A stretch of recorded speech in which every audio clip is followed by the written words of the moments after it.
Fala pessoal que acompanha o Mix Mundo, eu sou o Salomão Walked e hoje nós vamos dar continuidade na análise do anime de Pokémon. No podcast anterior, nós analisamos o enredo da série e a forma como ele se desenvolve. Hoje, nós vamos analisar os personagens. A série tem muitos personagens cativantes sobre os quais eu gostaria de falar, mas por uma questão de tempo, eu vou me ater apenas aos personagens principais da primeira geração. E o primeiro personagem sobre o qual nós vamos falar, como não poderia deixar de ser, é ele, o famoso Ash Ketchum da cidade de Pallet. Bom, como nós já sabemos, Ash é um garoto que está em uma jornada para se tornar um mestre Pokémon. Nessa jornada, ele enfrenta muitos desafios, desde treinadores muito poderosos que ele precisa derrotar, até grupos de bandidos inescrupulosos. Mas apesar de tudo isso, ou talvez por causa de tudo isso, Ash acaba encontrando pessoas e Pokémon que precisam da sua ajuda e fazendo novos amigos. Então, se nós listarmos objetivamente as características psicológicas e comportamentais do Ash, nós vamos perceber que ele é um clássico protagonista de shonen, o que não necessariamente faz dele um clichê completo, pois ele tem também suas peculiaridades. Além disso, essas características são fundamentais para que ele consiga superar as dificuldades na sua jornada. Pois bem, vamos então a essas características. Como qualidades, o Ash é um garoto extremamente determinado, otimista, generoso, corajoso, ainda mais quando se trata de proteger outras pessoas ou Pokémon, mesmo que desconhecidos, além de ser muito sensível aos sentimentos dos outros. Ele também é muito competitivo, uma característica que às vezes tem consequências positivas, às vezes não. Já quanto aos defeitos, Ash também é temperamental, teimoso e impulsivo.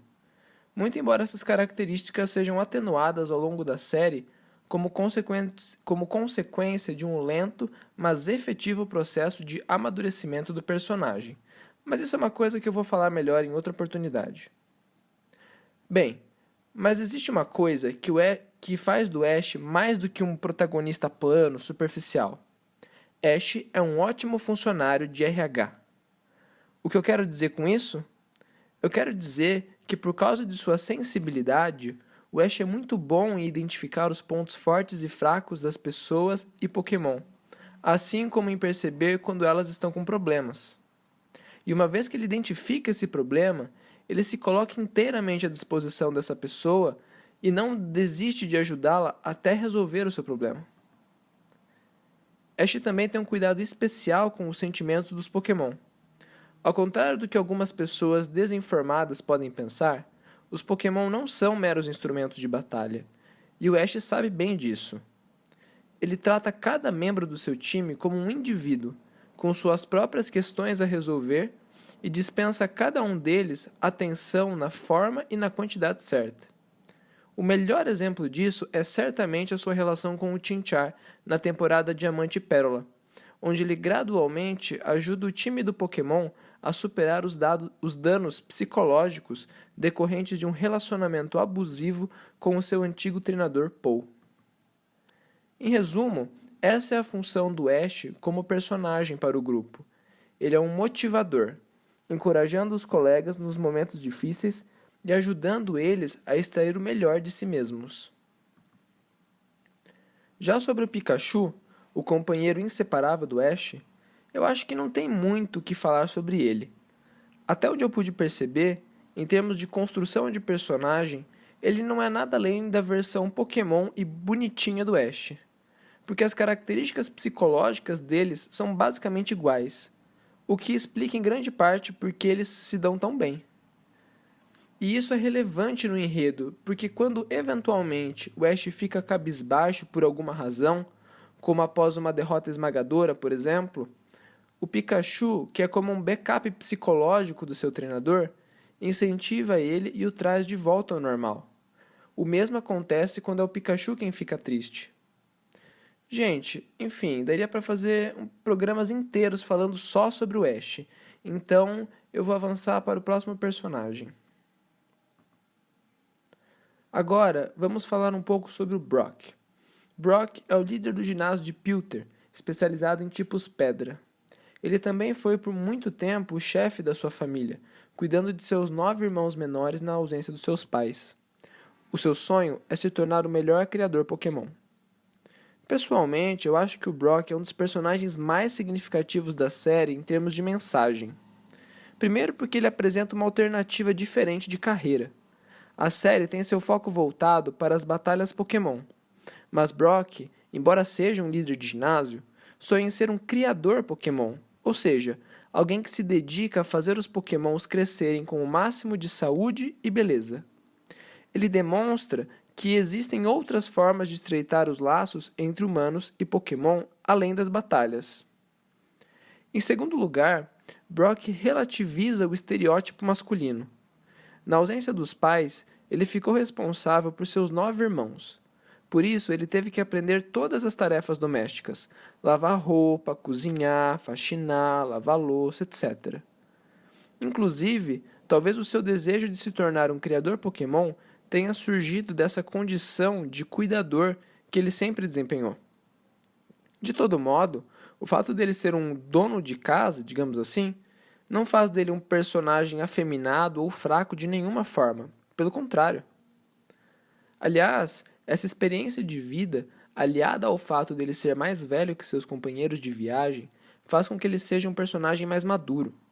Essa maturidade se traduz na sua forma mais equilibrada e racional de enfrentar os problemas. Essa maturidade também faz com que ele tenha outros interesses. Sendo um adolescente, o Brock tem a libido à flor da pele. Isso fica claro pelo fato dele se apaixonar repentinamente e se declarar abertamente para quase toda mulher que aparece na série.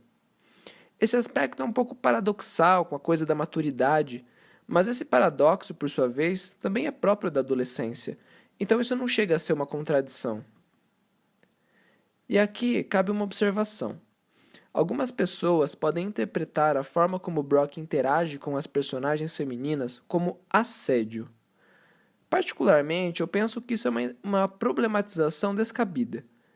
É verdade que ele expõe suas intenções amorosas explicitamente, faz propostas românticas e chega até mesmo ao contato físico, segurando as mãos delas entre as suas. Mas é basicamente isso, sabe? Não existe qualquer obscenidade nem constrangimento físico ou psicológico violento no comportamento dele.